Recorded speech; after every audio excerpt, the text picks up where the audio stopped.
ये रिश्ता क्या कहलाता है। क्यों रो रही है इतना? दिखाओ, एक बार देखने दो, कहीं पेट सख्त तो नहीं है। क्या हुआ? क्या हुआ? हाँ, क्यों रो रही है?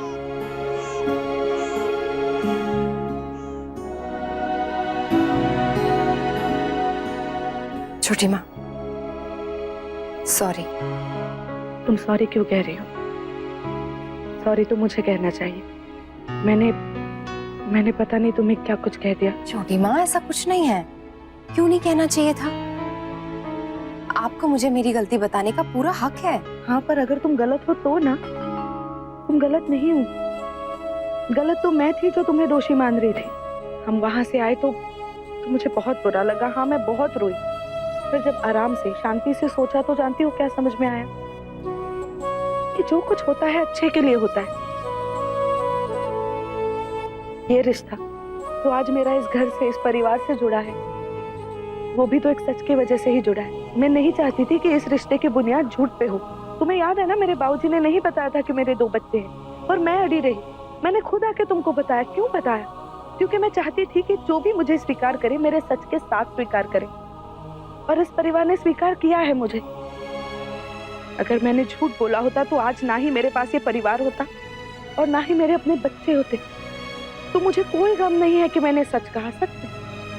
हाँ, पर इस बात का गम जरूर है कि जिस सच ने मेरी जिंदगी खुशियों से भर दी, वही सच मेरी बेटी के लिए दुख का कारण बन गया है।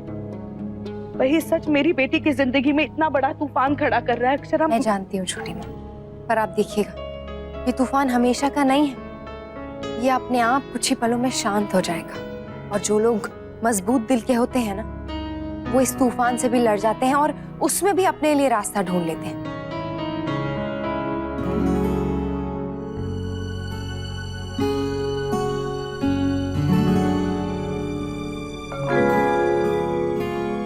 कोई खुशखबरी नहीं है हमारे पास आप लोगों को देने के लिए। लेकिन तसल्ली है कि जो हमें कहना था, करना था, वो हम कर चुके।